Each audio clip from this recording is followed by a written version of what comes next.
Poetic peeps and gentle persons, in-betweeners and nonconformers, genders all and genders equal, welcome to Eat the Storms, the poetry podcast.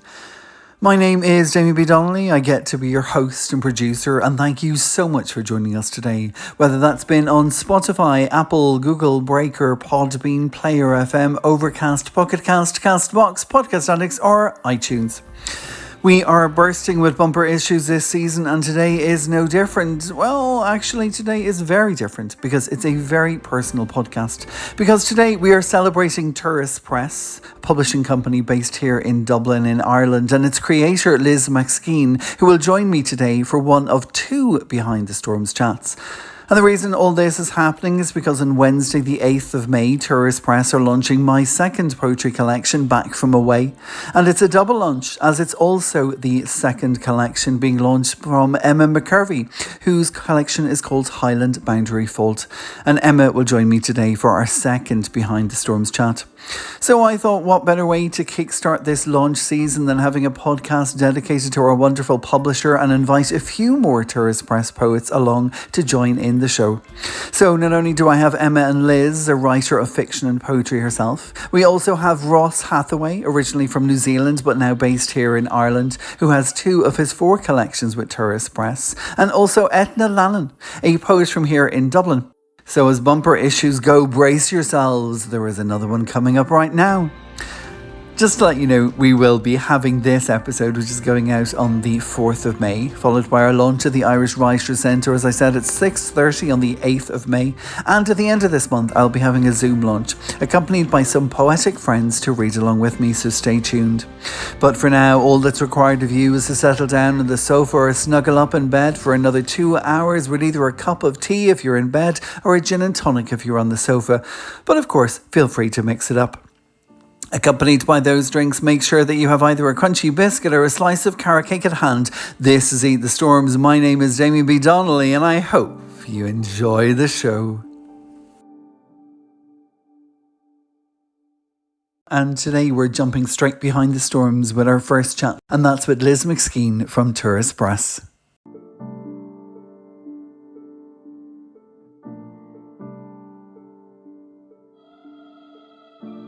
So today I am delighted to welcome to this special episode of Eat the Storms, celebrating Turas Press, the creator of Turas Press herself, Liz McSkeane, who has a background in education, broadcasting and freelance journalism, and a PhD in education from the National University of Ireland. Liz was born in Scotland but has lived in Ireland since 1981 and was a winner of the Sunday Tribune Hennessy New Irish Writer Award for Poetry in 1999. She has four collections of poetry. The first was In Flight, published by Lapwing in 1996, Snow at the Opera House, published by New Island in 2002, So Long Calypso in 2017 with Turas Press, and Learning to Tango in 2021. In 2018, we saw the arrival of her first novel, Canticle, followed last year by a collection of short stories, What to Put in a Suitcase. Since its creation in 2017, Turas Press has published over 20 books with more than 13 writers, some of which you've already heard here in the podcast, including Darren Donahue, Anna Marie Crowe-Serrano, and Fiona Perry. And of course, today you'll hear more of those, as this episode is dedicated to Turas Press. So Liz, thank you so much for joining us today. It's a real pleasure. Thank you, Damien. It's lovely to be here. So Liz, Turas is the Irish and Scots Gaelic word meaning journey. So maybe you could tell our listeners a little bit about the journey of putting together this hugely celebrated house. And I have to say that every time recently when someone has asked me about my new collection and who it's with, and I say Turas Press, the first thing they say is, oh, Liz is wonderful. And what a joy and an honour it was to work with her. So I'm very happy to be here. Already I know that so far this year you have three collections. So you have Her Red Songs from Chris Murray, Highland Boundary Fault from Emma McKervey, who we're going to hear later on, and my own collection, Back From Away. So give us a little bit of background about this Dublin-based publishing press, bringing contemporary poetry and literary fiction to Irish and international readers. Sure, Damien, and thank you very much for your kind words. It's very nice to get that feedback because, you know, when you're working in something so intensely, you don't really get the chance to take a step back, and it's hard to know how it's being received. So it's very nice to hear that the people who are involved are happy with it and that it's well received. And it's really nice to be here and get the chance to tell you a little bit about how Turas Press came about. I've always really liked the idea of creating books. I mean, years and years ago when I was involved in Dublin Writers' Workshop, a few of us got together and we put together a small journal. It was Dublin Writers' Workshop used to meet in the Oak Tavern in Dame Street, and now I'm talking about the late 90s. A few of us got together and we produced a small journal called Acorn. And some people who are still on the scene now will remember Acorn, and actually the one or two people actually took it over when those who started it up left. Now there were only a few editions of it, but at that time I really loved the alchemy, if you like, of having the work on the page being transformed into print. And well, this was a journal, but there is such a magic to it, because obviously there's the content, the poetry is or the story, whatever it is the thing that we read it for, but there's also the artifact, and just to be part of bringing the work along that journey so that it is readable to other people. I always really liked that. Now, I never had really intended to get into something as formal as publishing until back in, it would have been perhaps maybe 10 or 12 years ago. I had a book which was ready to be published by Turas Press, and tragically the director and my friend Sarah Lundberg died tragically. And I obviously the last thing that I was thinking about was my book, and it was completely on the back burner, and I had basically abandoned it. And then a few years later, I came back to it and I thought, well, it was ready for publication. It was a pity, given Sarah's confidence in it, it would be a pity to leave it. But I just didn't have the energy or the heart to start sending it around. You know what it's like, Damien. It's a very onerous. I'm not saying there's anything wrong with having to do it. It's part of the process of becoming a writer and getting feedback and finding what works and what people are interested in. But I had already done it once with that book, so I thought, well, I could do it myself. So that was what I did, and I just to kind of be a little bit official, because I knew I wanted it to be an actual book. By this time now, unlike when I started, e-publishing was a big thing. Now, but I knew that I didn't want just to publish an ebook. I wanted an actual book, and this is maybe a generational thing because I'm old, right, and old-fashioned. I wanted an actual book that I could hold in my hands and put on the shelf of a bookshop. And because I wanted it to go into a bookshop, from that desire, other requirements flowed. It meant that it had to be published in a certain way. It had to have a certain kind of spine, and it needed an ISBN number. So I thought, well, I'll give this a name, and I'll get some ISBN numbers, and I'll get a logo just for this book, which wasn't really a big deal. And I did that, and I was really lucky in finding wonderful people to help me with production. The printer is actually Jerry Kelly of Sprint Print. They print salmon books. So I got him out of the phone book, which is total serendipity. And when I spoke to him and he said that they printed salmon books, I knew that I was in good hands, that he knew about poetry. And then typesetting, this was something I thought, how hard can this be? I could do it myself, right, very hard. If anybody's thinking about publishing work and you think you might do the typesetting yourself, don't do it. If you have to spend money on anything, spend it on the typesetting and the cover. Right? So I found, again, from the phone book, I rang up, 3 or 4 people and got, dismissed out of hand by 3 of them. And then one said, oh yeah, that sounds interesting. Let me call you back. And so Cormac O'Hanrahan from Printwell took it over and has been a total saint and really supportive, and he's a wonderful typesetter, and I really learned an awful lot about the artistry of creating the format of a book. And when you look at a book sometimes, or a journal, and you get the feeling that it is slightly amateurish, it would be these things that I learned from Cormac. Things like the margins might be not quite the right size, or the spacing between the lines is not quite. Folks, get a typesetter. Professional typesetter. And then, of course, again, I was very lucky with the cover. I got the cover done by Reeds, They're really good, reads in Dublin. They're brilliant in every aspect of printing. But that's where I met Angie Crowe. She doesn't work with them anymore, but I stayed with her, and she's always done wonderful covers. So when I got the first book in my hand, I just got I got hooked. Just this business of having a book, an artifact created. So that was basically that's how the bug bit me. And then just very occasionally take a step back and you think, oh gosh, did that happen? And actually, as you said, now it's at 24 books. It's going to be 26 when your own and Emma's book comes out, and 13 writers. It'll be 15 when you and Emma comes out. So I rarely stop and look back, but perhaps talking to you now is kind of an opportunity to stop and look back. And it seems, it seems okay. Obviously there's been lumps and bumps along the way, but I've had a lot of help.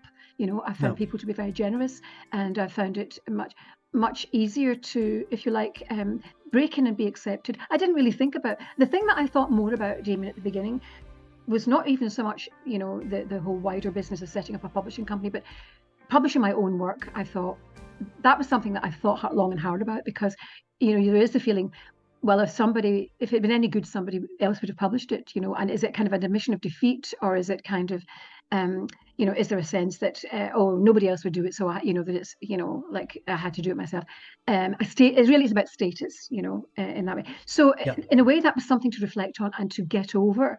I do think a long, hard conversation with yourself about the quality of your work, and having it gone through various editing and workshopping processes, and maybe if your work has been published in other places and had that, of course anybody can do anything, but to know that you're serious, I think that's a valid conversation to have.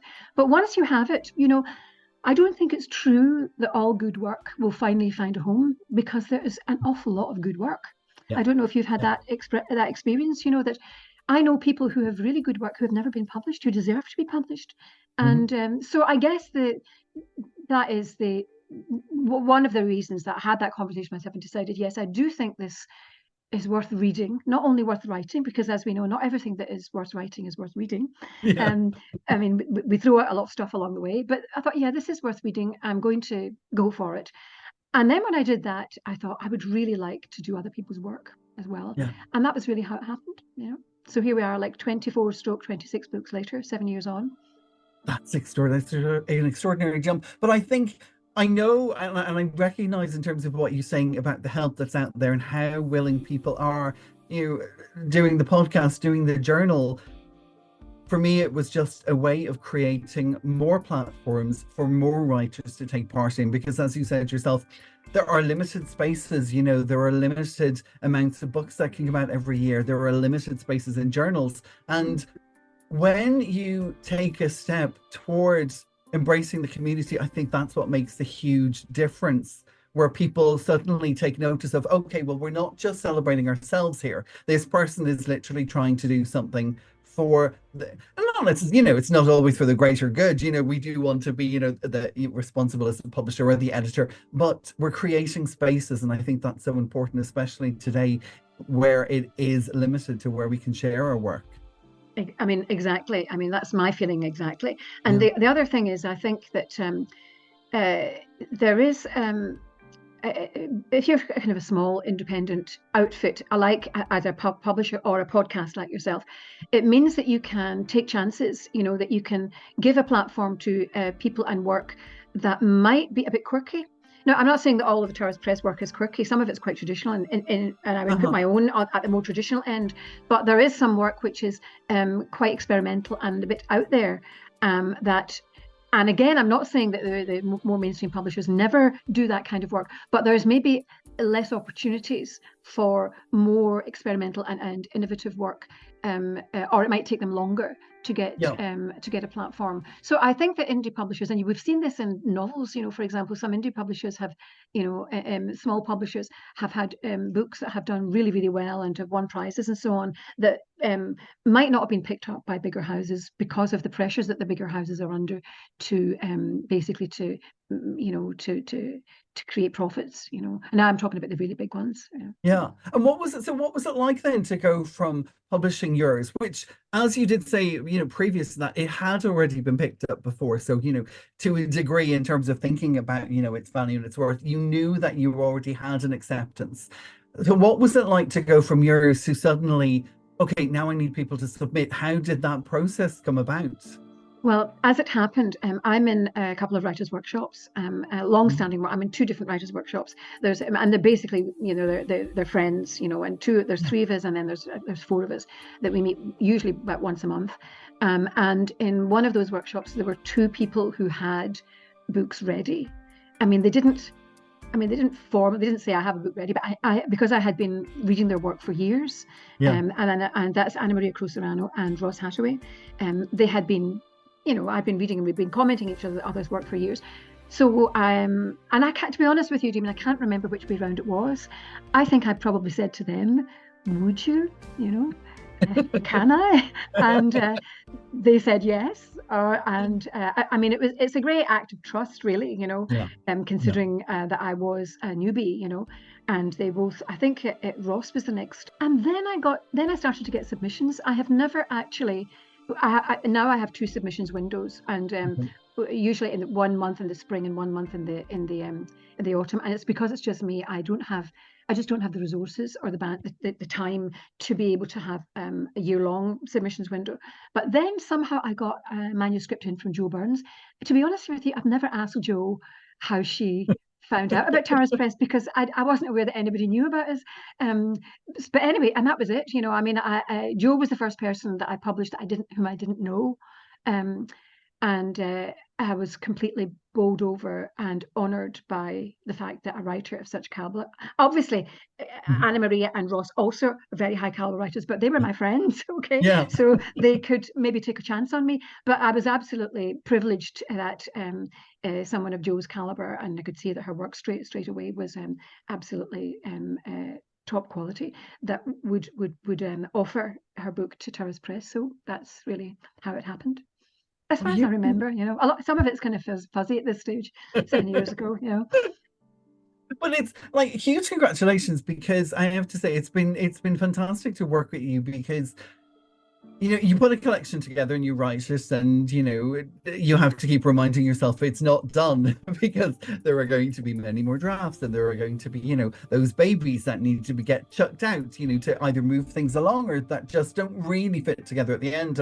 And for me, like, I started writing back from away about 3 years ago, and then I had funding from the Fingal Arts, which allowed me to work with Jessica Traynor, which was just incredible. And brilliant. I had mentorship for about 4 sessions with Jessica, and we worked through it, and it was sparks of away and sparks of home. And at one point Jessica said, no no, it's 2 sections, that's how it goes, that's how it's going to flow.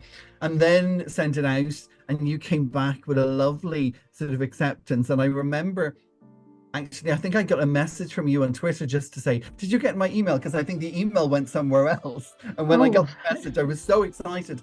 But what happens then, of course, is that I get your eyes reading it, and I get your impression. And then, it was so encouraging to sit with you, where you had read it, you had your own interpretation, you had your ideas, and you also had your questions. And I think that was the most important thing for me, was to hear your questions and make me then reflect on the work, and then go back into it, and then see how it finally took shape. So I understand how, twice a year having open submission periods is relatively vital when you're, this one-woman show, because it's not just about accepting something that's good and that's finished.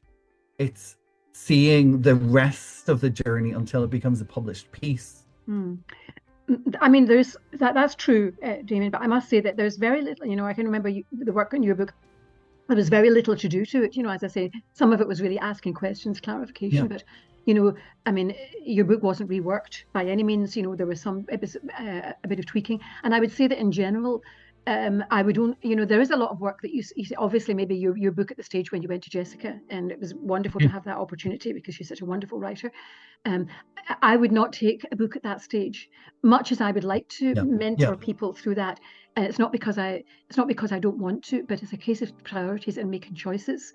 That there are people whose work would be publishable with more input, but I have to choose how to spend my time. So the work, by the time I've accepted something, it is pretty well publishable, at a publishable state. And anything that needs to be done is very much a small bit of clarification, a word here, maybe the order of the poems, maybe a little bit of punctuation there. But it's always the writer is always the final arbiter. I would never be, I would never attempt. And of course, even if I tried to, I know I wouldn't succeed. You would be put in your place. But I wouldn't try to tell somebody don't do it that way, do it this way. So thank you very much for your kind words about my editorial process. But really, it's light editing, very light, and always with the writer's final say. But it's like, I have to say, even for me, it was the questions that you prompted were things that then later on, even when I was, as the audience will hear, the listeners will hear, I was talking with Emma, and I'm going to interview Emma later on today, just having another insight to what the collection was about. Because sometimes as the writer, you think, okay, this is what it is. I lived away for 25 years, then I came home, and that's what it's about. But of course, there's so many little nuances that through it that are about, different things, and sometimes you miss them. But there is these other threads, I think, that come through. And I think for me, that was the interesting thing, that you seem to pick up on those threads and notice them. And that's... Well, it's a wonderful collection. I mean, I was completely bowled over by it as soon as I read it. I think that's a very good sign. And I was really struck by the structure of it. So the idea of the back and away actually was, definitely spoke to me, and I think it worked really well. And your approach to the formatting on the use of space on the page, which is always really interesting, when it's a bit different, and also the just the way the themes wove in together. I just thought as well that it was moving. It wasn't sentimental, but it's moving, and it's really beautifully done, and great craft as well. So I'm very honoured and delighted that you gave your book to Turas Press, and I'm really excited to see it coming out in May. Well, it's an honour. So just to let everybody know, so you have 2 submission periods, and they're spring and... I mean, usually March and September. This year, so we're just coming to the end of the submission period. Probably by the time this goes out, it will be over. So there's work coming in this month. I'll probably move it to February next year, just for mostly for administrative reasons, and then usually September, and for that month, So and then I usually take a few weeks to reply and make a decision. And so what's coming up then? So for the rest of 2024, so you've already got 3 collections so far. That's right. So what's coming up then with Turas Press, and also with yourself in the future? Well, with Turas Press, the 3 collections that we have now are the 3 for 2024. So there'll be no more publications in 2024. But what my plan is for the rest of 2024 and into 2025 is to devote myself to the promotion of books, because I have really enjoyed the whole production process, and I think it's worked well, and we've got nice books. If there is a weak link, as indeed there always is, it has been my promotion. The promotion of the books has been patchy, if you like, and a lot of that is to do with time and resources, but a lot of it is to do with knowing how to go about it as well, because as you say, a lot of it, this was learned on the job. So I actually did a course in digital marketing some years ago, and I have done quite a bit of digital promotion, but I know a lot more about how to promote books digitally than I have been able to put into practice in the last couple of years, and I want to devote myself to that, and also to actually spend more time getting the writers showcased at festivals. That has been something I have not been, I've not applied myself to, and again, it's not that I don't want to, it's really to do with being to do with time, because, this is something that needs to be planned well in advance. And in a small outfit, like one woman outfit like this, one tends to focus on the tasks that are, the urgent and important tasks, as opposed to the important but not urgent tasks. I'm devoting myself next year to the important but not urgent tasks that are more long-term, and for myself, I finished a large project just about a month ago that took a long time, another historical novel called Aftershock, set in the aftermath of the Great Lisbon earthquake of 1755. So, there's another historical novel. Fantastic, absolutely fantastic. But listen, before you go, I do have to ask you because this season of the podcast, we are concentrating a little bit on beginnings, on how we got into poetry in the first place. So, as we've said, you've had four collections of poetry, you have a novel, you have a collection of short stories, a new novel now on the way. But what was it about? What was it about poetry in the first place? Like, was there a moment? Is there a memory? Was it a writer? Was it a certain poem that first drew you in? Well, I know I was always very drawn to poetry when I was a child and tried to write a few little poems, not very successfully, but I was always interested in the interpretation of poetry. But like when I was growing up in Scotland, it wasn't really something, that working class kids did, and we weren't encouraged, And I think really when it really took off for me was when I came to Ireland, because everybody was writing songs or something. So it was a very normal thing to do. And so I started doing that. I wrote a couple of poems for a local community magazine, and then I got involved in Dublin Writers' Workshop. So we did fiction as well. So we used to bring poems to that, and basically that was how it started. So I think it's completely different in Scotland now. I think there is, Yeah. it's very much part of everyday life, But then it was unusual, Okay. And also I see a huge revival of Scots Gaelic now, of poets writing in Scots Gaelic, and the language sort of being reclaimed perhaps in a Right. modern form. Yeah, Um, but I think Emma's book, which is yeah. coming out the same day as yours, Highland Bound to Fall, that's set in Scotland, and there is a nod to Ulster Scots and also a nod to some Scots Gaelic, because some of Yeah. it is set in the Hebrides, where her grandmother is from, and indeed coincidentally where one of my own grandmothers was from. So many things tied together, and I love even the fact that you journeyed from Scotland to Ireland to find your way into poetry, and now you're head of Turas Press, of course, meaning journey in itself. Liz, thank you so much for Thank you joining so us much, today. Damien. It's been a pleasure. Bye.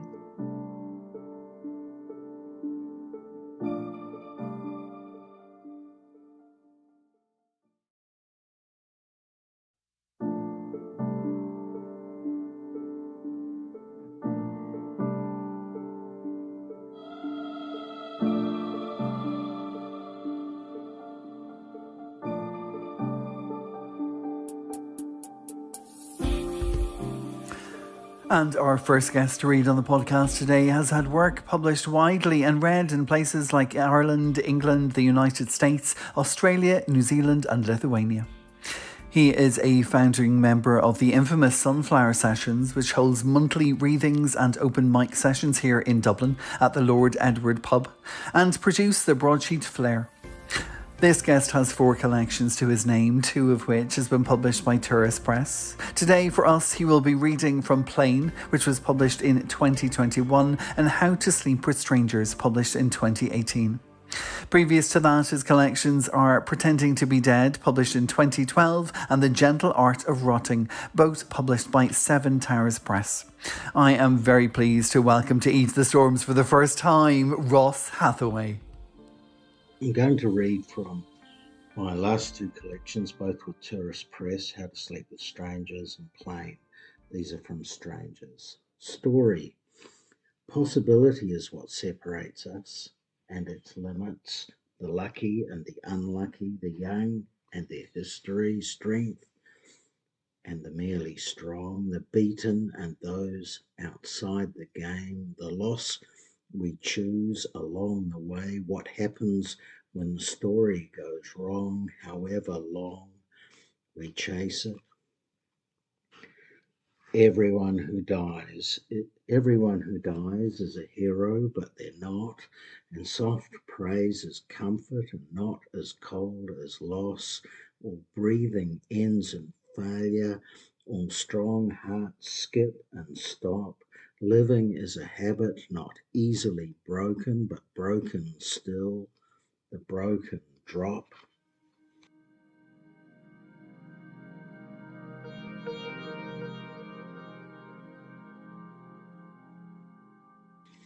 Call. The call comes when we are on the motorway. It waits until we come down our road and park. It says he is very worried. and he can't get in. The next call won't wait. Get down here now. It's very bad. I know as I drive up, I know all the way over. He's crying and he tells me. We are all crying. We stumble to make the calls. People break, but help. No call gets better. We wait until you leave so you won't have to leave alone.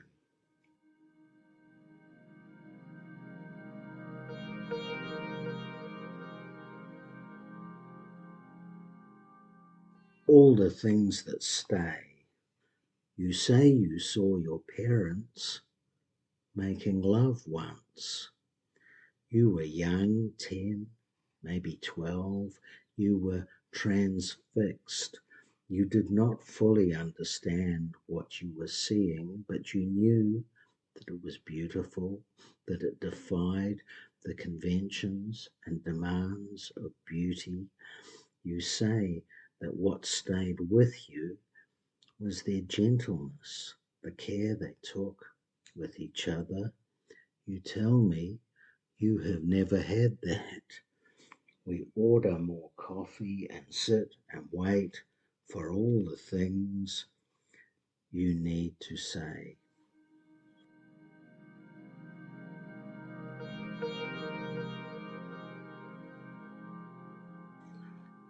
Shopping.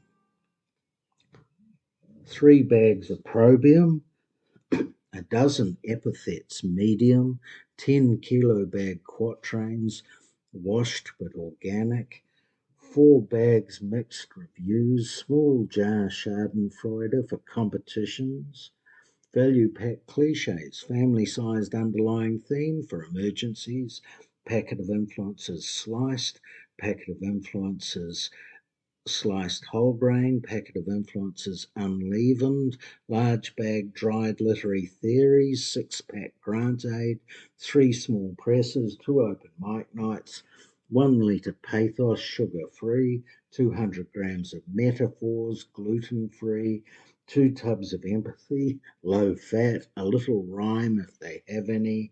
No workshops this week. We're on a budget.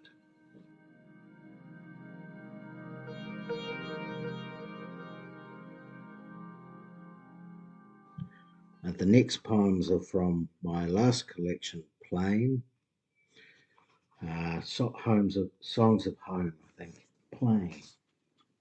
A man stands in a field and considers the lack of tracks that led to this, and if he will leave a trail from now on. A man stands in a cave and looks up in dark and quiet wonder at a roof of stars that cannot be stars and forgets the sequence of breathing. A man stands in his garden, alone, but clearly not, and falls through the moment, finds at last a string to bring him home. A man stands in his time, unable, even slowly, to stay within it, turning to catch it, but without any options.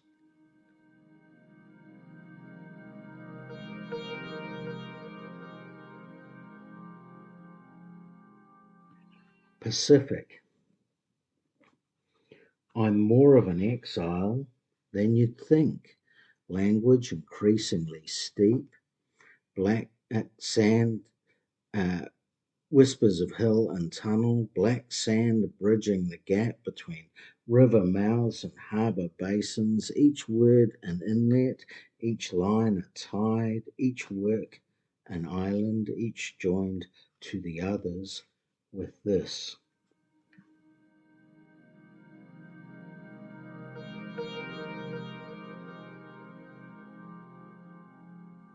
Thence, when I can't resist, I go to the dark places where ideas live, a million roiling voices and buried hearts in waiting.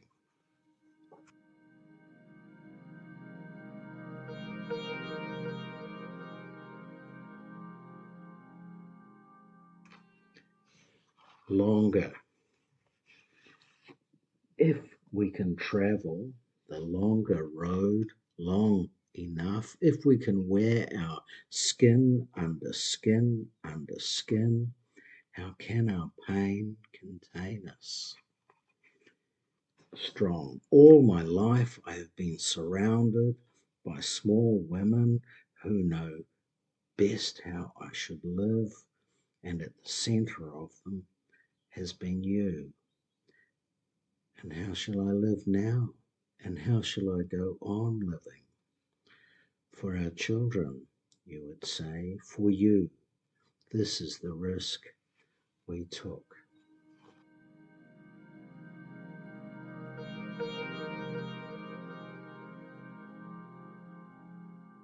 This is for everybody who lives somewhere else. Sky. You come here and you don't know how the skies behave here, how these horizons lie, how the rivers work, how the wind, when the wind will help, or some impossible mountain road. And you work on these things, and you work to understand these things. And after long years, you feel you know them, you feel they are within you, you know they are within you, you know you can use them as formwork for your life, and then they change, and they will change. Like your children, they will leave you behind on a road, behind on a river, behind the horizon, behind an impossible mountain, standing in the wind beneath a beautiful sky you thought you didn't know.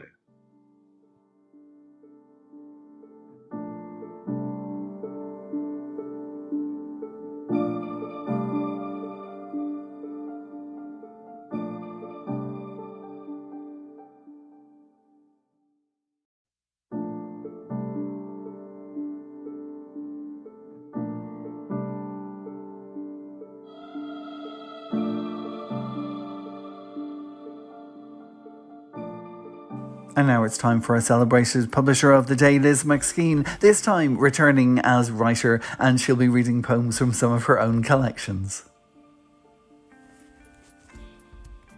Hello Damien, and hello everyone, and I'm so pleased to be here having the opportunity to share some poetry with Damien and with the others. So thank you so much, Damien, for inviting me to take part. I decided when I was choosing which poems to read from my 4 collections that I would maintain the theme of place, because both your own and Emma's collection are very much focused on, in their different ways, on the theme of place. And I have some poems that mine that kind of territory as well. So the first one that I'd like to read is from my first collection, which was published in 1995 by Lapwing in Belfast, Rennie and Dennis Gregg, and it's called On the Bridge. A mist is gathering on the Rhine. Cat's eyes glint from the next bridge, where Christmas baubles glimmer in the dusk. Here, silver skeletons scratch a grey sky, and the ghost of a melody hangs on the air. I have been here before, long ago, when night was lit by an open door, when lamps were dimmed for eyes that blurred on storybooks and closed to dreams, where ogres roared at iron gates and crazy paving towers held long-haired girls. Tram lines ripple homewards, the scent of roasting chestnuts warm the air. Close by, the new giant sighs and spits his bile towards the sea. He has stolen Lorelei's song. He is scraping the clouds away. Travellers gather to him in colourless morning light, and the river fish float on the waves. Footsteps echo on the bridge. They leave no mark on the frost.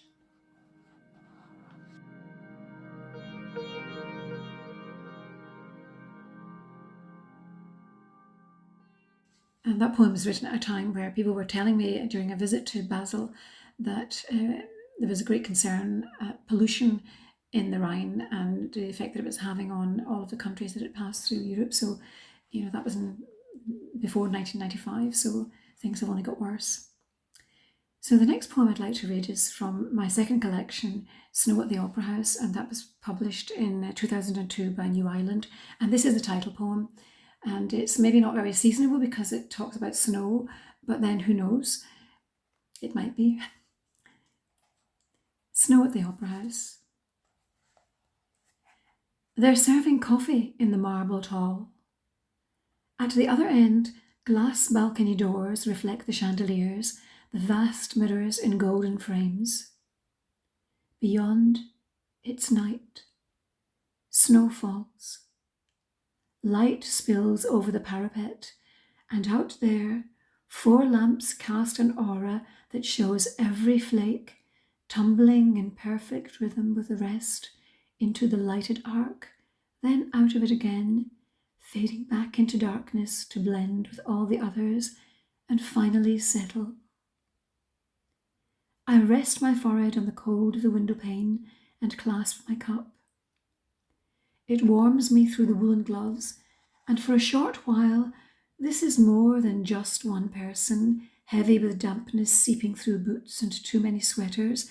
That as well, but getting ready not to be, with the brightness of the lamps, the soft dark of the night out there, the scent of coffee, the A that's gathering in from the discord of strings and flutes and the rest, calling us together. In the few minutes that it takes to finish my coffee, all this is contained, and the snow falling, falling. I will never forget it. Now it's not quite spring, and the snow is long gone, but something of its quality remains, an awareness of moments as separate, like snowflakes that fall, gather, settle into something else, and seem to disappear.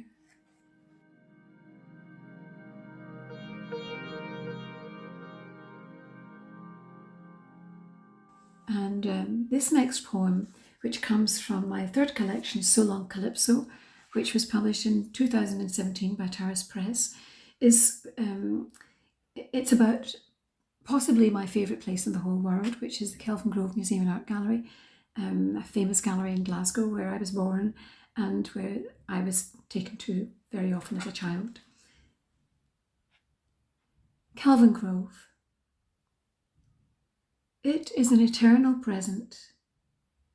The day, grey, damp, drizzle and cloud, an uncertain season, neither high summer nor harsh winter. Leaves. There are definitely leaves underfoot. They pile Kelvin way, yield, slip, and when trodden, release a sweet scent of decay.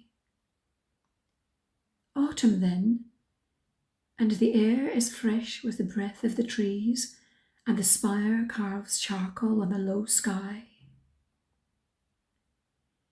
Inside, it's all the same, all part of the same thing. The soaring domed ceiling and massive lanterns, the organ that gleams oak and brass and pours back over the ground floor cafe, people from offices having lunch, visitors trawling memory or something else. It's all there.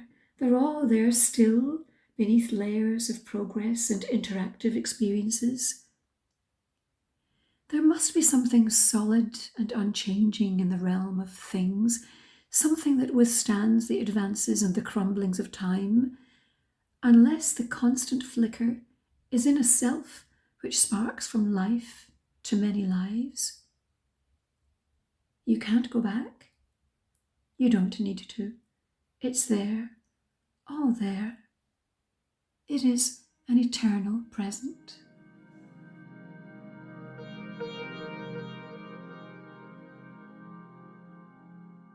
And the last one I'd like to read is from my most recent collection, which came out in 2021, called Learning to Tango, which I actually wrote. I having experienced the exciting process of learning to dance the tango, more or less. And although obviously one associates dance with movement, I'm finishing this up in a way it's kind of the opposite of the idea of travel and moving to different places that the other poems have touched on, because this is really more about being still. I wrote it during the pandemic, actually, when we didn't have any option but to be still. And it's just one of the paradoxes of dance, I think, that stillness, as in poetry, the blank spaces and what you don't say is almost as important as what you do say. And sometimes in movement, stillness can be even more important. Waiting time. Some of the best moments in tango are those emptied of motion, ghost notes of calm that brim with purpose, yet have no end, but to focus the instant on a pause chosen to propel a shift in stance or make ready for a change of direction, to open a pathway through or around an obstacle ahead, to adjust a misstep taken or warn against this, or just bathe in the instant when there is no advance, no retreat, no empty stasis, only these seconds of serenity, fully charged, complete. And thank you very much for listening.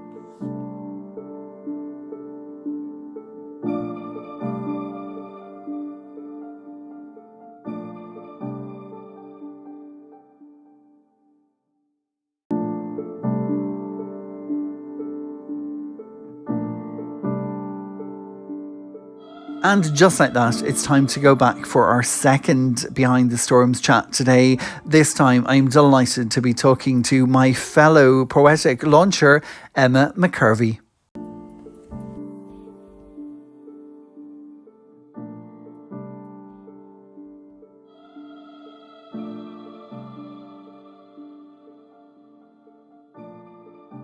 So today I'm delighted to have with me on this special episode of Eat the Storms, Emma McKervey.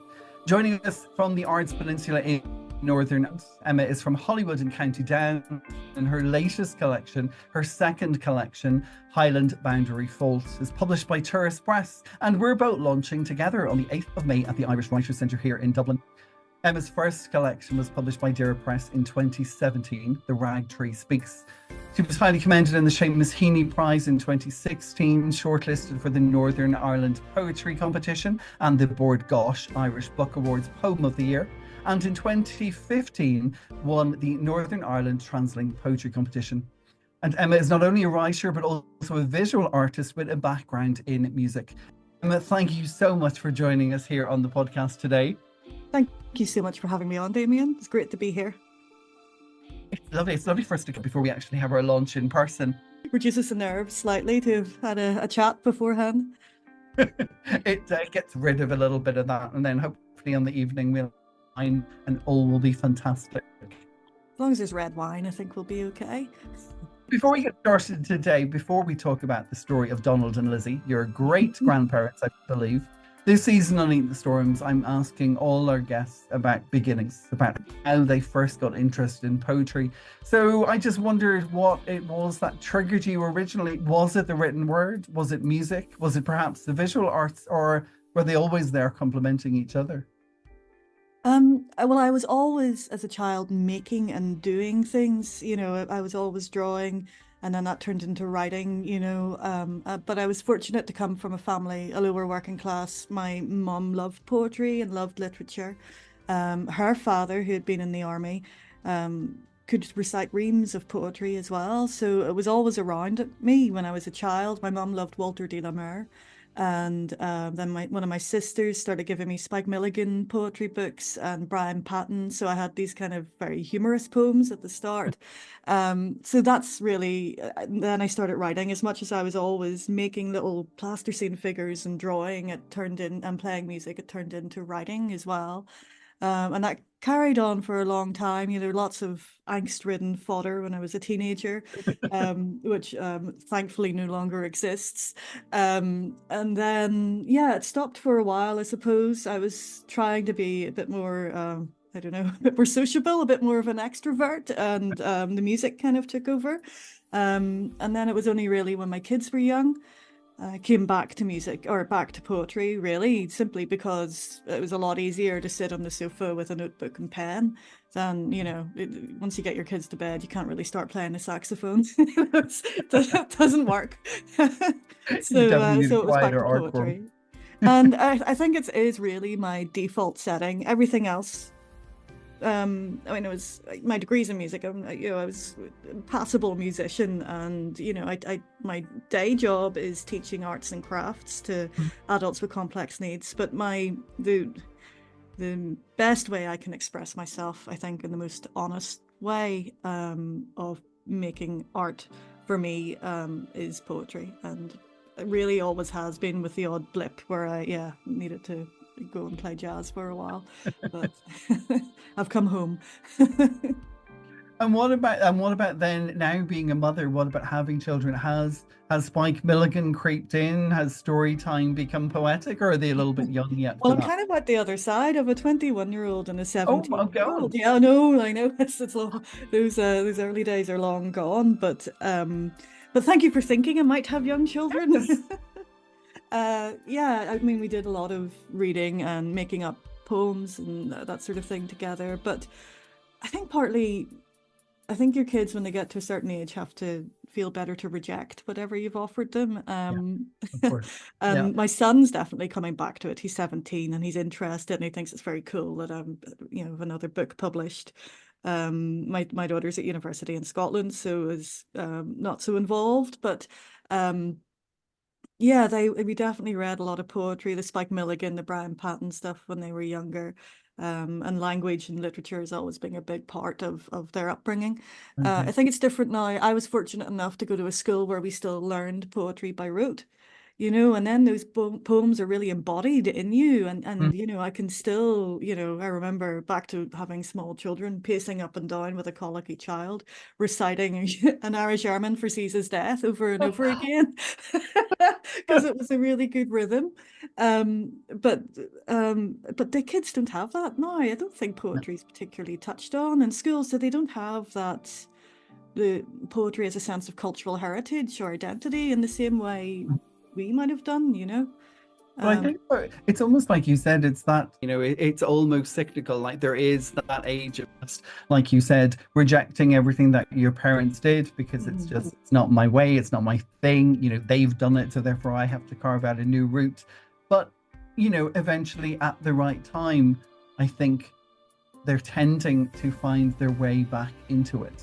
Yes, I think so. I think they've got their ear in, if you know what I mean. You know, that it will come back. It's in the same way that they were brought up always being, they were definitely stuck in a muddy puddle is what I figured kids needed. So that's what, you know, and they do like being outside. They do appreciate going for walks. And I think, you know, the arts and language and literature is in them, and yeah, they will come back to it. They just also want to have a job where you actually earn money though as well. That's the other thing, having observed me for years. Yeah, the further and further that, you know, we swim out into the sea of this artistic world, you realize that, you know, it's not the wealthiest, it's not the most financially rewarded. I was thinking there as you were saying that, because you're going to read from your new collection later on the podcast, and I've already heard you reading. And what struck me a lot about it was that not only is it about connection to your great grandparents, to these two people, but it's also very much a connection, it seems to me, at least from what I've seen so far, what I've heard so far, a connection to the landscape, a connection to the coast, a connection to the wave, the Arts Peninsula. How much has that crept into all art forms for you? It's totally integral now. I mean, the blinds are closed at the minute, but it's my house, and 6 meters away is the beach. You know, we cross the road and I'm on the beach, and I'm on the beach every morning at 6 o'clock with the dog. all year round. Even if I'm walking along whimpering in that awful northeasterly wind that comes straight from the Russian steppes, I'm out there with a mad border collie. And, you know, I spend my evenings looking out the window at the sea, and I can see, on a clear day, I can see Cumbria, I can see Scafell Pike, which is the highest mountain in England, or yes, and I can see the Mull of Galloway, you know, and on a really good day I can see the Isle of Man, and there's seals, I can hear seals cries, I can see oyster catchers and black gillam. It's just alive out there. It's amazing. But the breath of the wave is so important as well. And I think I was thinking about talking to you earlier, and thinking about coming back to writing, because yes, I wrote when I was a child, but then when I began again, it was very much not when the kids were really little, but when they were old enough to be after tea time, you know, they'd be charging around with their mates. And I knew I had this window of about 45 minutes, maybe an hour before I had to be responsible again. And I'd go for a walk. And at that time, I was still living in Hollywood.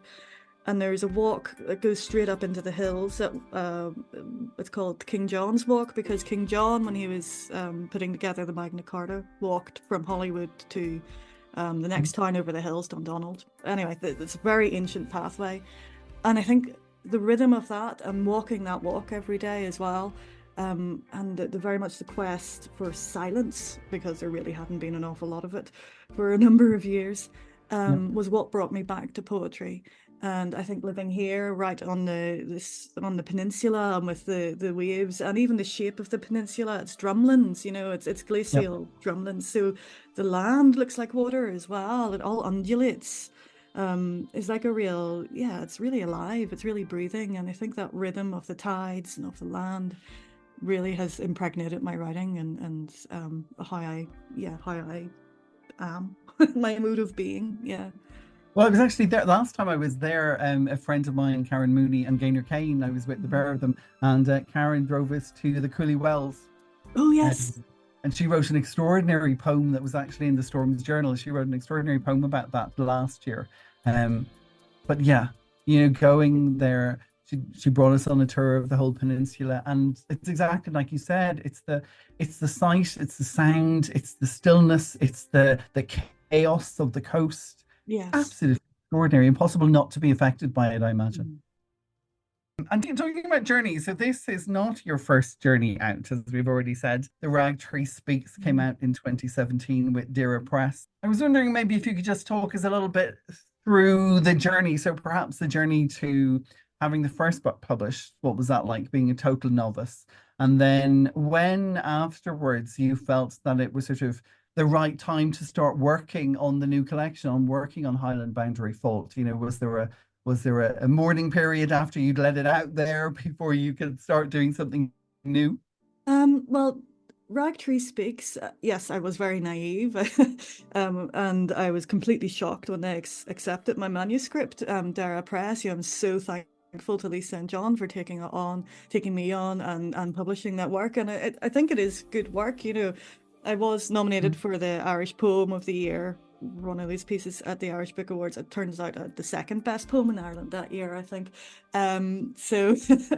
But Jane Clark had written a magnificent poem that won that year.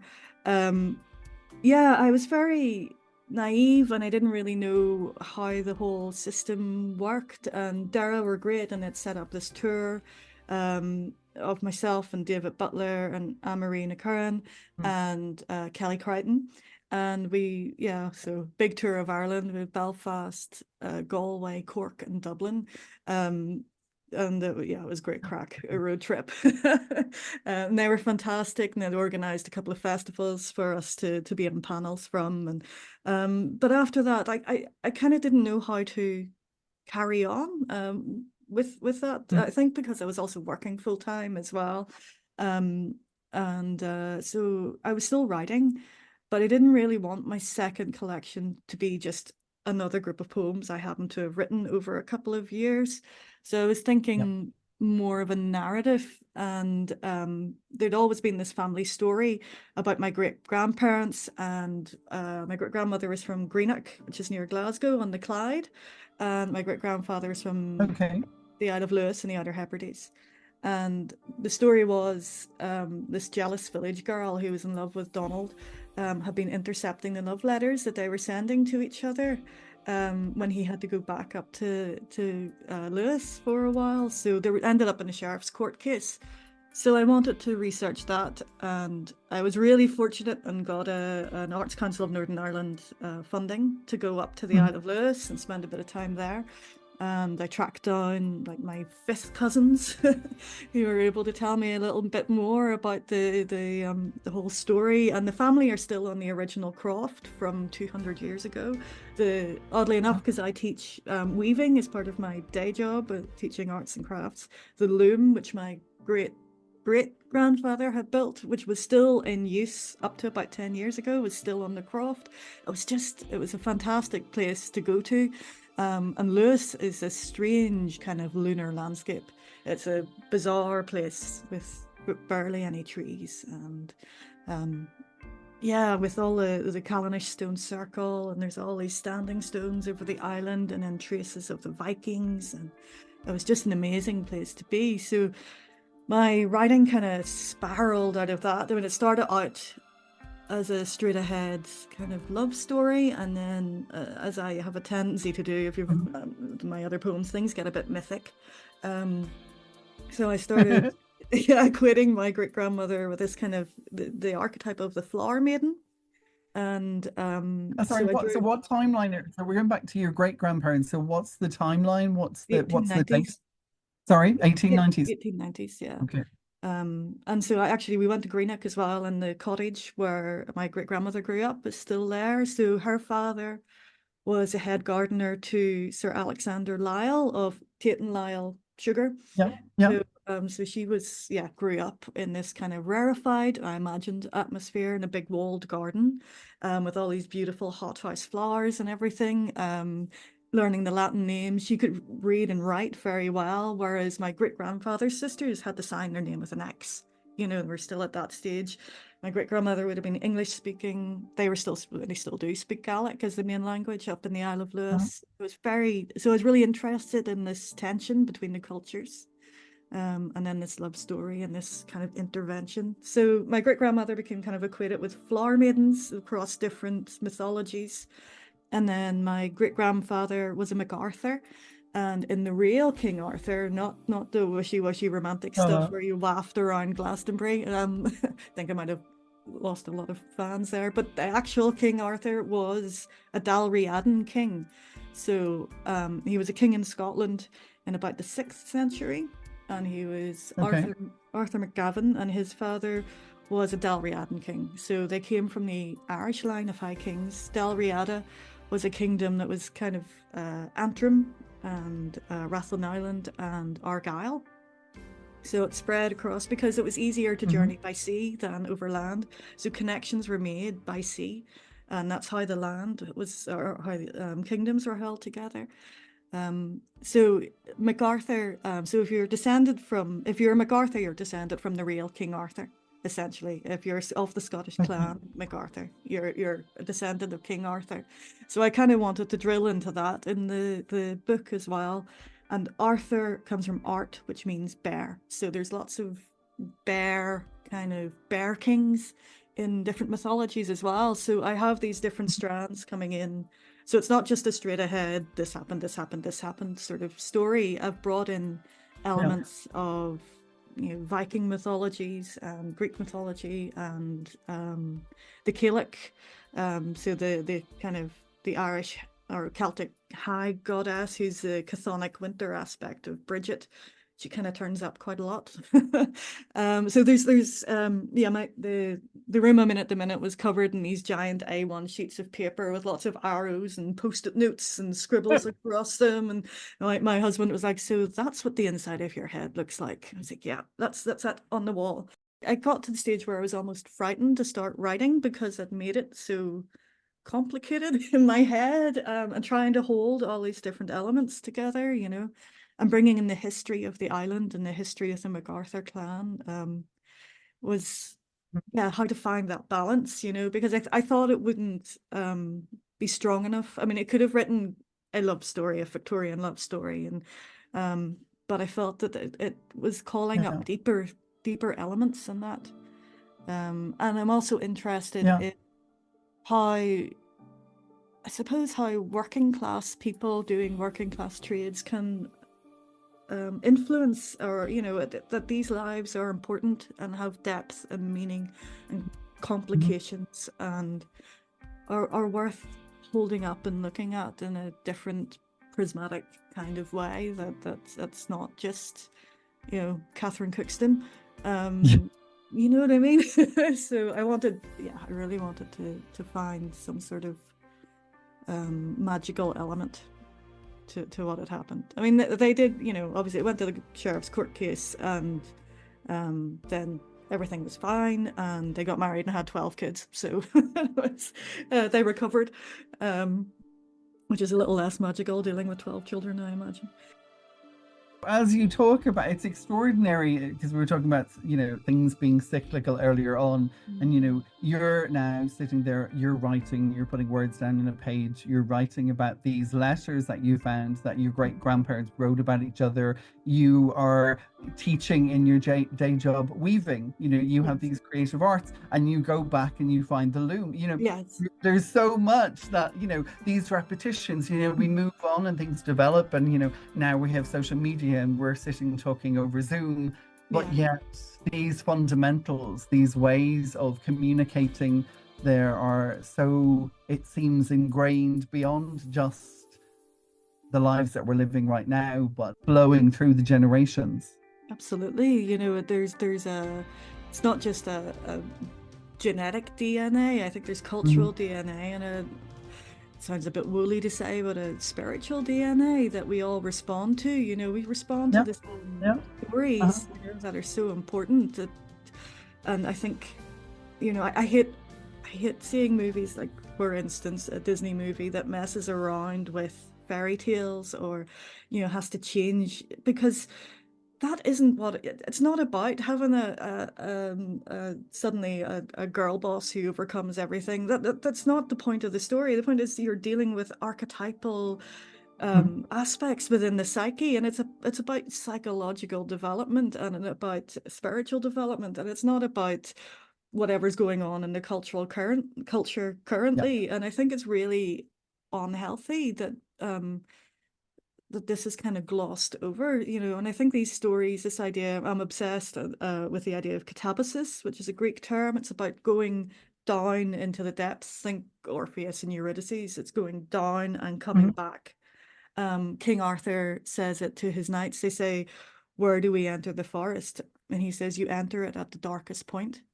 And I think as a culture, we need to retain that. And it's very much, I think, well, as writers, as any artist goes through it over and over again, it's a difficult thing, not just to sit and expose yourself through writing something on the page, and then you can quietly tuck it away or not, but it is an exposing thing to do, even to yourself. You're revealing something, but to then send it out there and get rejected, 9 times out of 10, if you're lucky. It's only 9 times out of 10.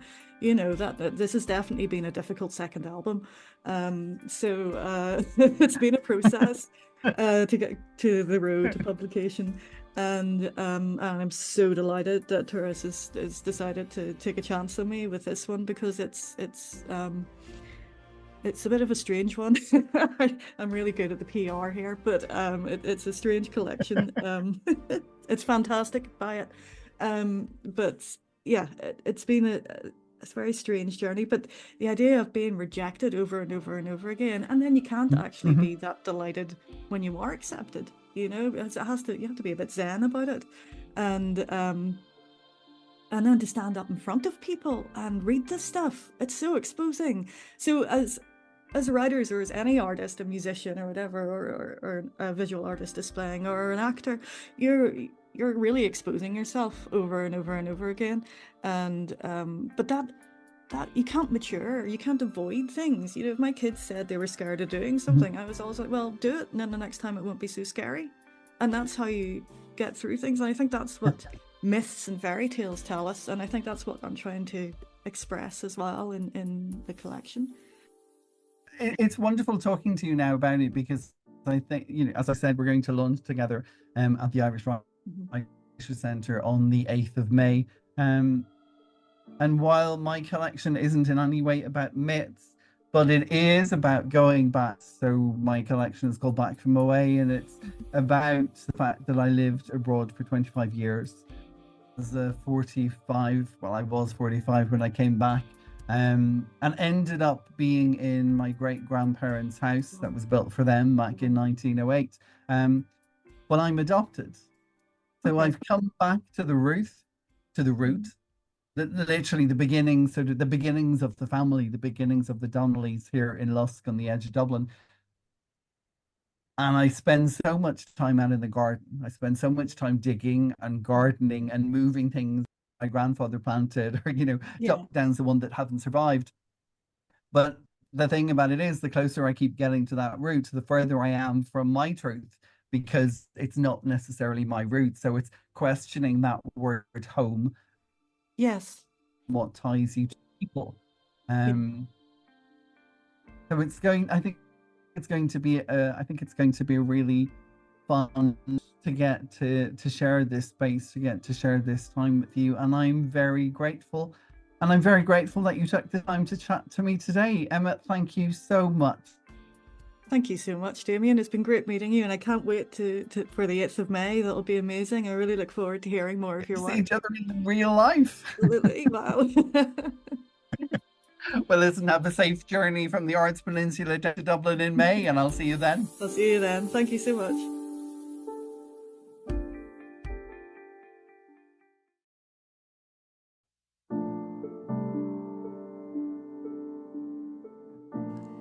And now, sharing poems from her second collection coming out on Wednesday the 8th of May, this is Emma McKervey, reading from Highland Boundary Fold.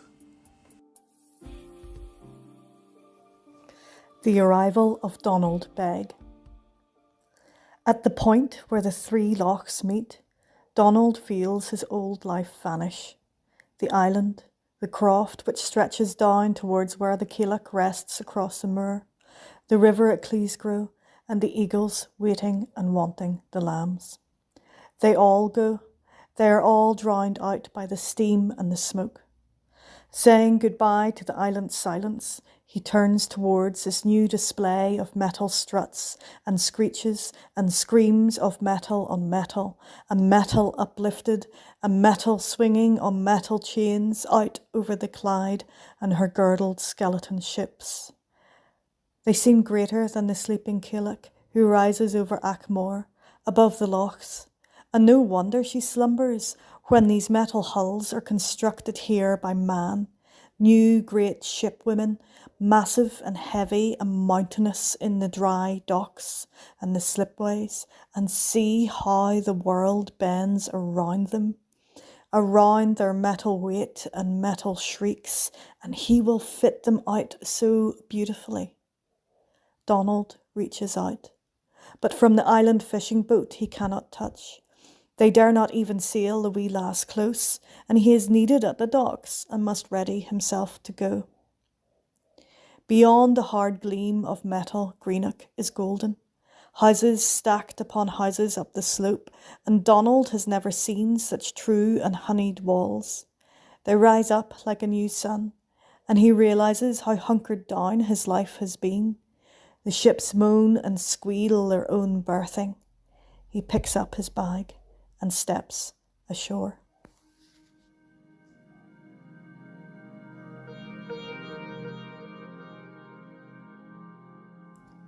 The Fall, after Lucas Cranach the Elder.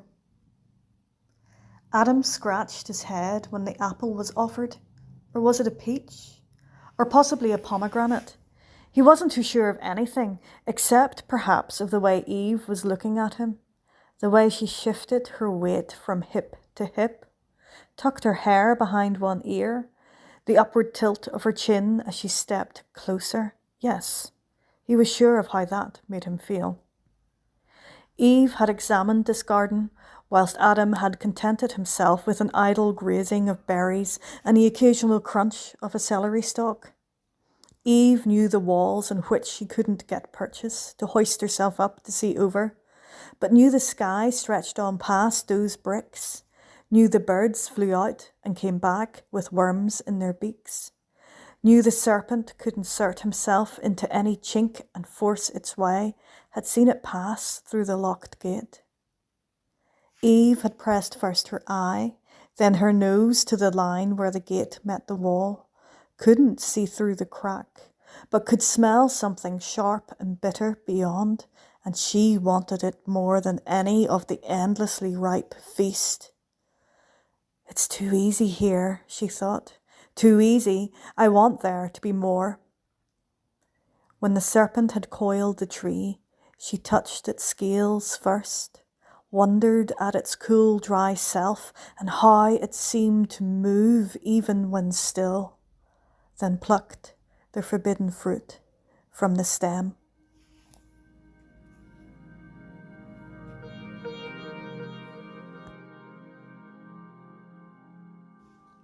Vanity. Her grandmother had whispered to her, when she got her first blood, how the women of the island had once worn colour, bright and of every shade they could find. So they stood out against the suck of moss, and the grey and the green and the grey, always grey, standing out the way the tufts of bog cotton and buttercups surprise on the Machir in July. The new minister had come, witnessed the native vanity displayed, and put an end to colour. And though he is long gone, colour hasn't come back. There is no vanity in the wearing of black, which is a colour of work here, and not just of grief, faded to grey in the places worked hardest, and patched with patches of black fading to grey. Vanity is saved for the great on Saturday, blackened and blackened for a Sunday shine, wanting the envy of all the other holy greats in every black house on the island, with Bibles open on each lap, and a soup turning each slice of carrot, potato, turnip, for surface show before sinking on a slow simmer in the Cragan. It is said up in Ness, the women piggyback their husbands to the boats so that their breeks remain dry.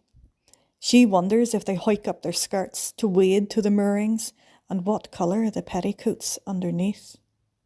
She is taken to looking at the women, watching every tug of cuff and hem, waiting for the slip of colour to show, some flash of buttercup yellow to startle before tucking away what is hidden, accidentally revealed.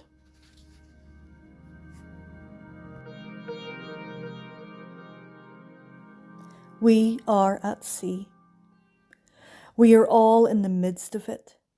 There are young ones with us who have never stepped onto unmoving ground and who know only the constant breath of water. And the water changes. Sometimes it is a great roaring river carrying us with the force of its gulder. Other times it rests, lapping like a cat at her milk against the hull and barely sighing. It changes colour. We are surrounded by murk, whilst in the distance the water shivers crystalline. Or we see straight into the clear immediate around us, see every wreckage in the depths, sailing on their own current, and in the very chill deep, great unknown and forgotten beasts shift and heave their bodies against the weight of everything above. I have words for all of this, as I am of the line of Gaidal, who tallied the 72 languages of the known world, took the form of each version of each word, and found the pure connecting heart. From this godlike core, all which is now uttered is Gaelic. Before, when a Pamphylian spoke sea, their sea was untroubled and shone like an opal. When a Phoenician spoke sea, their sea opened long paths of currents to journey upon. When Thracian spoke sea, they saw it dark and bringing monsters and war. Now I say sea, and before me the sea holds the truth of all these seas, and upon it our 3 ships sail, lashed together as one. I am the Druid Cachar. I hold all the words which bloom the world unto me. When the sirens rise to sing us to the rocks, I bade the men fill their ears with candle wax, so as not to soften and turn to their keening and mewling. Laugh-Hines shines his guiding light from out his hands. He points the way, and I know the words to speak. In 300 years we will find our home. To Ireland, I say, and the name is right and true on my tongue. I look ahead, when our people will settle on fair land. I look behind. I see the men from whom we came. I speak their names. Their long line follows in our wake, and in the very distance stands Adam at the water's edge.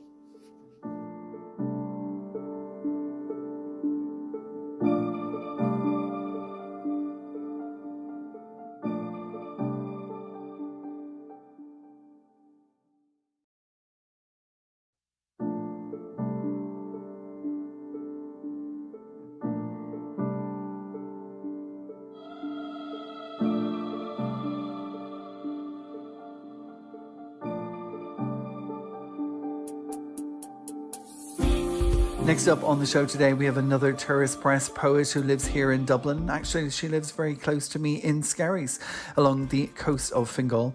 She has 2 poetry collections, Earth, Music and Everything Gathers Light, the former of which was shortlisted for the Shine Strong Award. She is a recipient of several bursaries from Fingal Arts and has been published widely in a variety of journals and anthologies, both here in Ireland and abroad. She was a finalist in this year's Gregory O'Donoghue competition and a runner-up in the Prole Poetry 2024. I am very pleased to welcome to Eat the Storms again for the first time. This is Eithne Lannon.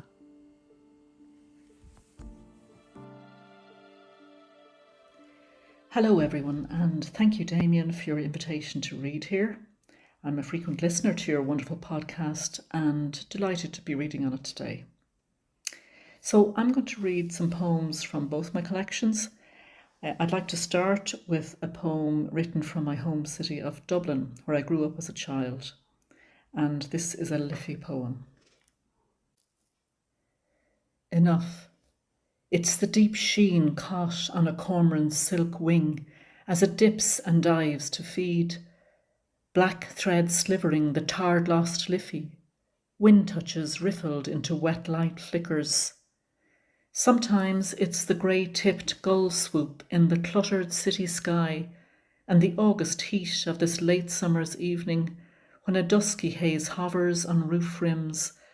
There's a peach gold glaze settling on the skyline and the mild air is beseeching us to temper our days with time and time enough. Then again it's the westerly breeze tripping along Ring's End, stooping the spiny reeds down to the reeking mulch of a waterbed, where sheets of spent light are lost in its underbelly, where currents below carry on their secret life, ruffling wavelets to a sandy paste, lifting bubble scuff to a frothy spin of airborne river breath, and the moment of a life that stays with itself in that moment is surely enough.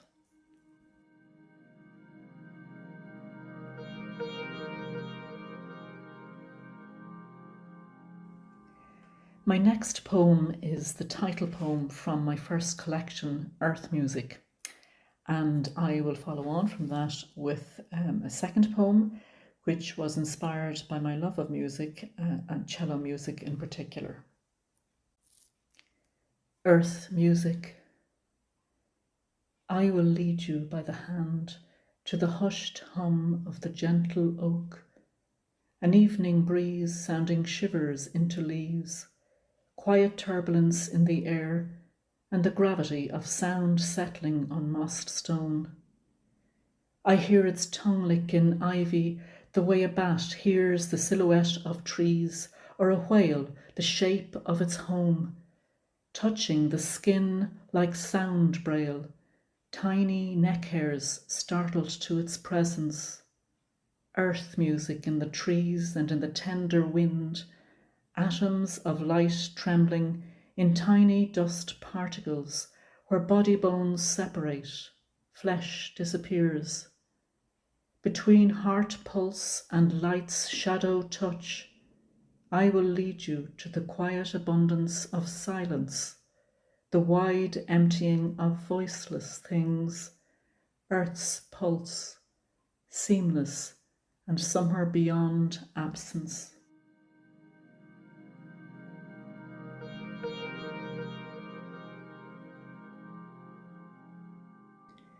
Bach's cello. In this other country, you find your way by sensation, by touch, the wide body, the tender neck, the slender waist, the belly. If your hands could speak, they'd be tongues of sound. Your fingers ask to be water, to flow like a dark string of starlings from a stave. And in the vast orchestral silence where sound begins slowly, in the long bow drawn to taut string, your high note arches over my ear, into my throat where the other voice listens. For a moment, all that is wounded dissolves. My heartbeat holds still, and music pours in.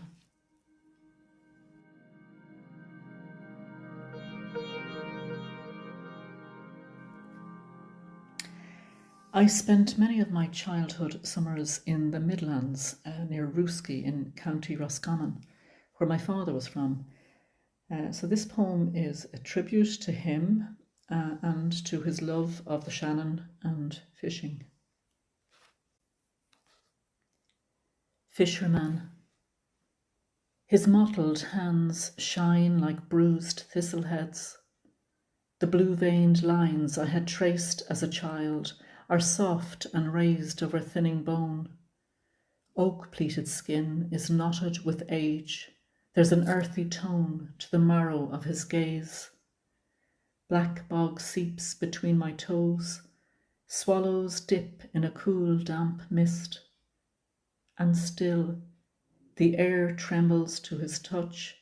He is elemental, as though he has fallen out of the world, slipped through the river's silvery skin. Chameleon water mingles with flesh. Old minutes climb through the charged air. I cast my net on dead shadows and catch in the brittle light his hidden wounds exposed, all of his eloquent sadness unveiled. I remember again our last embrace.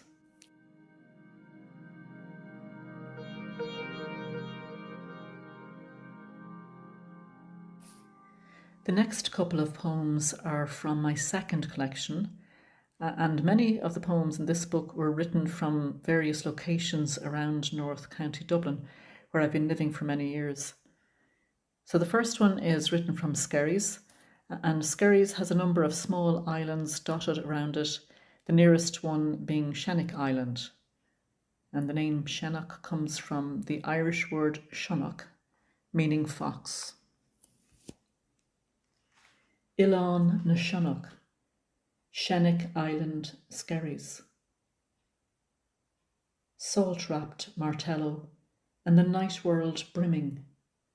Paw prints gleam on sand, small pockets of silt vanishing into the shoreline.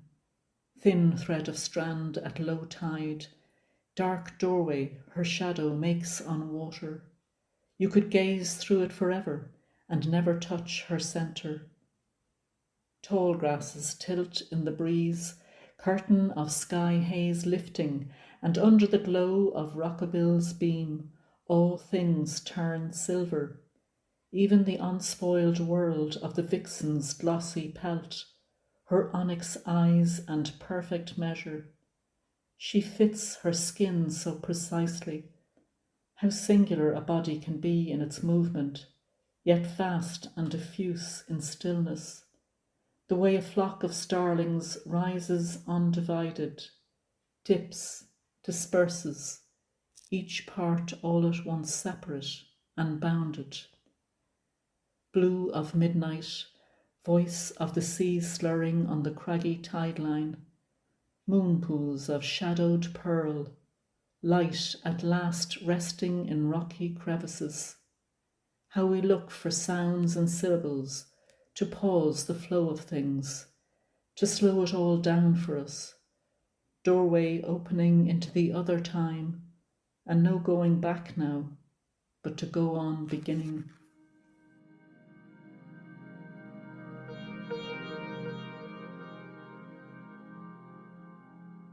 The last poem I'm going to read today is the final poem in Everything Gathers Light, and the title of the book is taken from this poem. Tower Bay, Portrane. Everything gathers light. Sea spray splicing air, slick of eelgrass over green-laced rock, spindrift breezing, and in the distance the sun rolls down Lambay's shiver of strand, rituals of ocean, their rhythms and spills, the kayak's foam-cuffed trail, now a vein of vanishing ripples. Wave pleats fold and crease, while out along the horizon, the pause of settled light, brightness honed to a scalpel, and the whole world curves to meet the cleave of a seagull's wing. That's all from me. Thank you so much for listening, and big thanks again to Damien for including me in the podcast.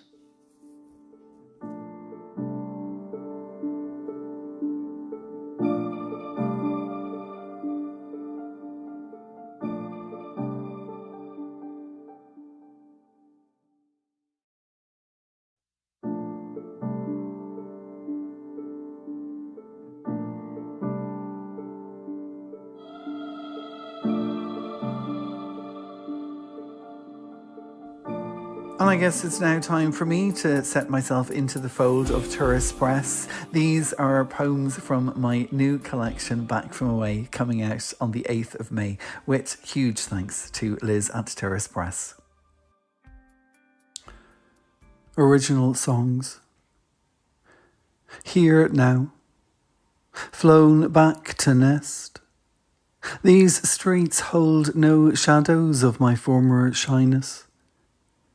They do not call me by nickname or any given name. Their name, her name, his name. Back then when there was no him and barely a me. Here now, back to where they all began before me. Their nests, their streets, their lanes, their stories I borrowed. Adoption only comes with the essentials. Funny to be here in this nest, in this position. You say it's home, and there's truth in those words, like saying we're family. But this was never my home, and our blood is not the same. We look out at the same land, same tree, same leaf, but we do not perceive the same stars at night. When the garden is gone and the universe asks, where did you come from?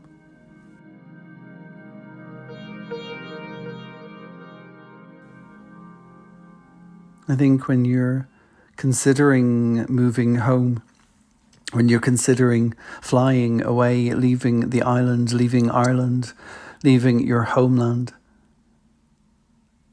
adoption figures in that move because, to a degree, even though it was a bedtime story from when I was a child, even though I always knew it and felt it as this positive thing I had been chosen, adoption kind of gave me this feeling that because I'd already been given up, I had already spread my wings, I'd learned to fly early. It wasn't until I came back 25 years later in my 40s when I read an article in a newspaper The tabloid tells of thoughts from Temple Hill.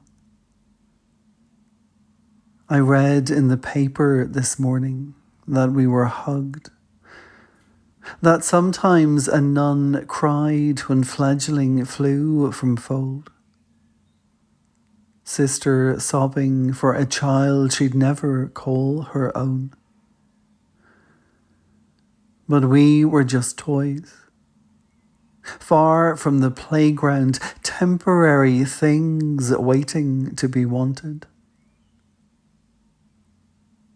I read in that paper that sometimes someone sang to us before we knew what a song was or what sadness meant.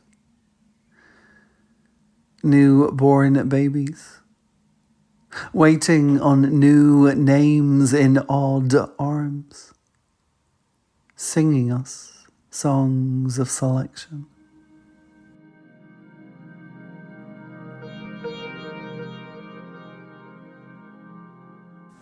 And from songs to stages, this is called This Act.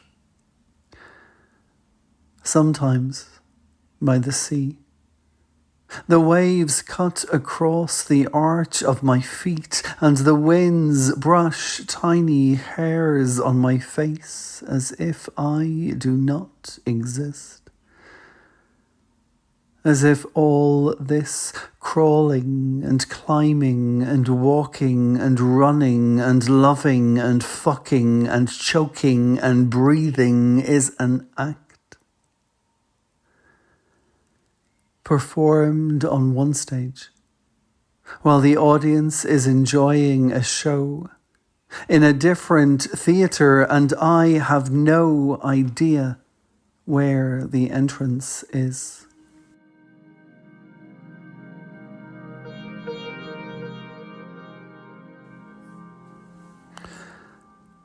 So I left Dublin and Ireland when I just turned 22, moved to Paris, then to London, then to Amsterdam, then back again to Paris, and then finally 25 years later back to Ireland.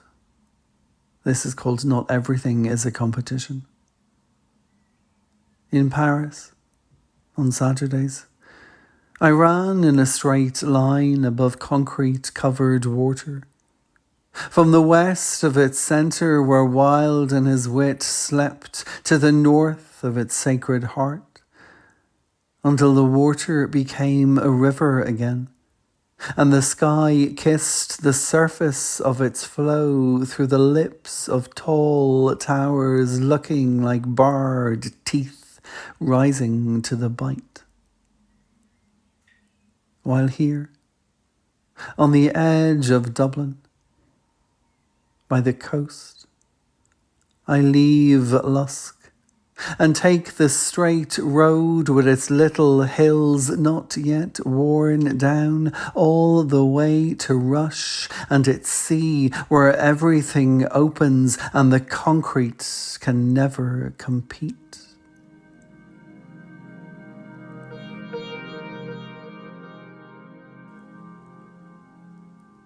The collection features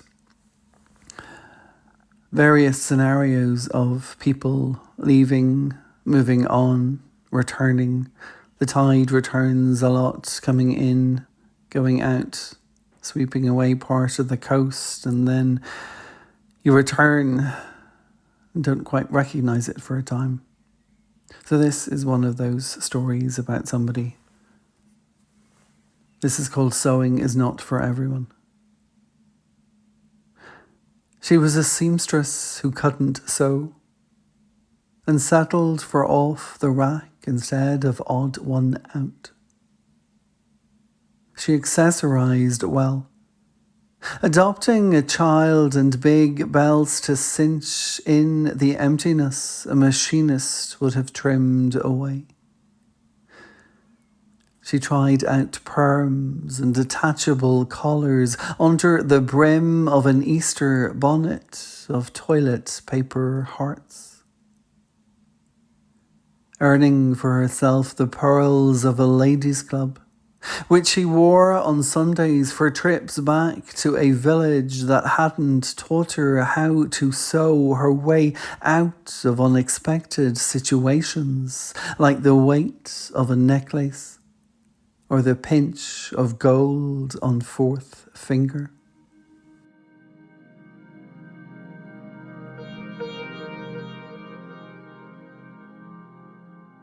When I moved back to Ireland, it was 3 months before COVID, although of course at that time we were completely unaware.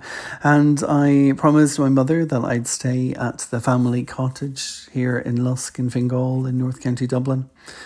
It was a cottage that was built in 1904 for my great-grandparents. I had never lived in it, but it was where I came to stay with my grandmother.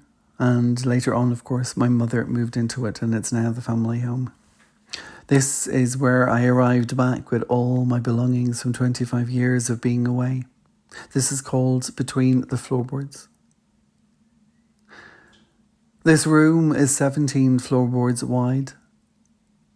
I know this because last year, when I thought 3 months too narrow to condense the memory of all my movement into such a small space, I painted over all the footprints twisted across its knots. Now, 5 months later, I've broken the floorboards into separate cities and tiptoe along their streets in different socks, recalling all the things I touched in the places these floorboards will never take me back to. Over time, their luster falls towards matte, while my own skin grows paler than ever before. Here, at the Fingal end of floorboard number 14 in blue socks and family shadows on the far side of the water. 10 years ago, in Amsterdam, on the Lijnbaansgracht, tied to canal wall, I lived on a boat 24 floorboards wide, but for its bed in the bow only 2 boards deep. A whole year, tied to all things like time, tide, tradition, and a boat that couldn't sail. Here, at the northern edge of Dublin, the Dutch streets run along floorboard number 3, and when I reach a certain point in that board, I stop, remove my socks, and feel the run of current over stilled toe, to remember what it was like when I danced on the water.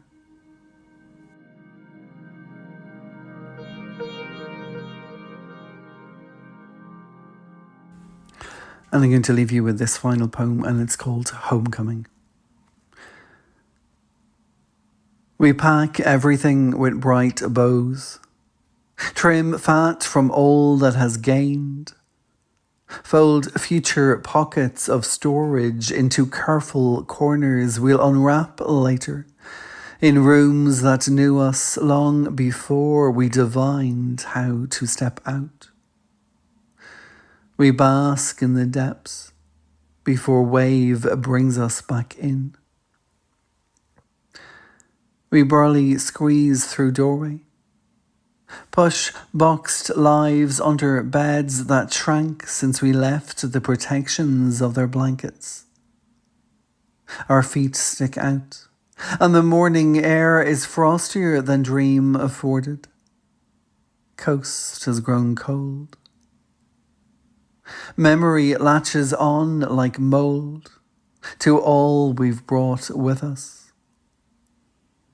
We rescale the dream into dissolvable pieces, unpack only in part, only what they can swallow in this place unmoved since our departure, unaware of all we drank of the ocean. we denounce claim to exotic, and into carefully packed corners of storage, place the meals we ate once at foreign tables. Home, where we unpack only what's acceptable. Gurmila Mahagat.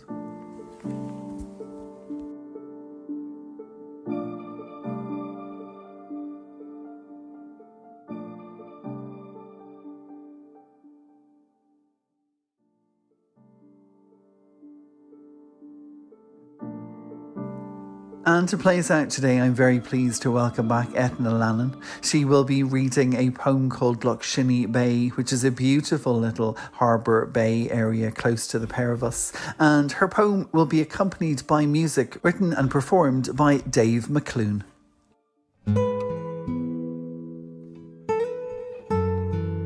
Lough Bay. Come with me to the sea-green morning. The early mist has slipped me into itself, to the inside of stillness, where everything I know to be true begins to alter shape, to waver in a downy blend of pink and palest green.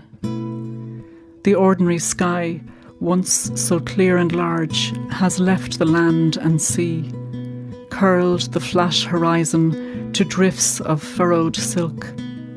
The island dome is softly veiled, the martello vanished without a sound.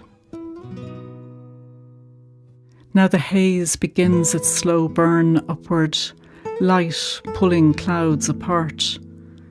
I think of how darkness loses itself to dawn, how everything is overtaken in its own passing. The sky lifts. I sit in the silence, as though it were my hand had tossed the light over the rim of dawn, as though it were my heart unwrapping its true and tender self from the luminous sea.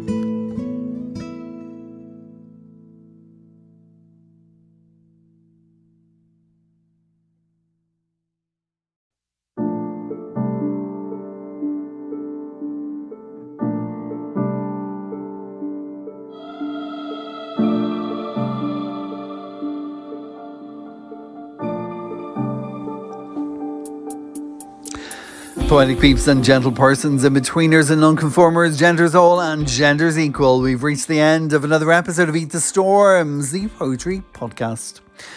My name is Damien B. Donnelly. I've been your host and producer, and thank you so much for tuning in today, tomorrow, next week, next year, next month, yesterday, or this morning even, because of course we're a podcast, so you can tune in whenever you want, and we are available on platforms like Spotify, Apple, Google, Breaker, Podbean, Player FM, Overcast, Pocket Cast, Castbox, Podcast Addicts, and iTunes.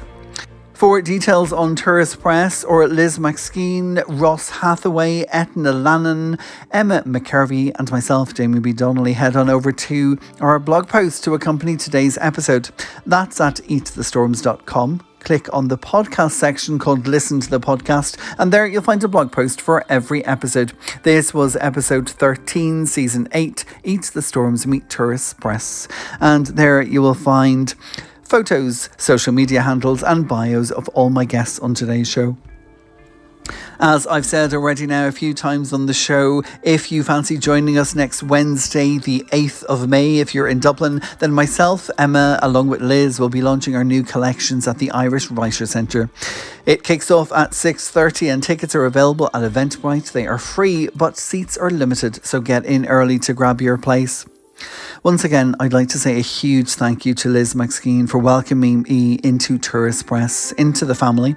So far, it has been a fantastic, rewarding and creative experience, and it's been a joy to get to know Emma through our Behind the Storms chat, and I'm very much looking forward to meeting her in person next Wednesday. I'm delighted to say that I finally got to meet Ross and Eithne last week at Anne Hannam's launch at the Irish Writer Centre for her new collection, Dismantle. So a huge congratulations to Anne, who you may remember was one of my Behind the Storms guests earlier this season. So after this, you can head on back and listen to Anne talking about her love of poetry and her new collection. So that's it from Eat the Storms, the poetry podcast today. Thank you so much to you, the listeners, for tuning in, for giving us your ear. We'll be back with you again in 2 weeks' time as I'm taking a break to launch the new collection. And then when we are back, I will be joined by Enda Coyle Green and Kathy Nivaldoon as they join me to share their love of poetry, to read poetry, and to talk about the upcoming Fingal Poetry Festival, which comes to Skerries in September this year. And of course, I'll be joined by a host of other fantastic voices. We are in May already. The months and the seasons and the episodes are flying past. I hope you all welcomed Bailtona with blazing fires or the Maybush above the lintel of your front door as we waltz now between the spring equinox and the summer solstice. The days are getting brighter, making it possible for us to go out later to explore the streets, the fields, the shores next to us and let our creative juices flow. My name is Damien B. Donnelly. This has been Eat the Storms, and until next time, stay bloody poetic! Oh, thank you.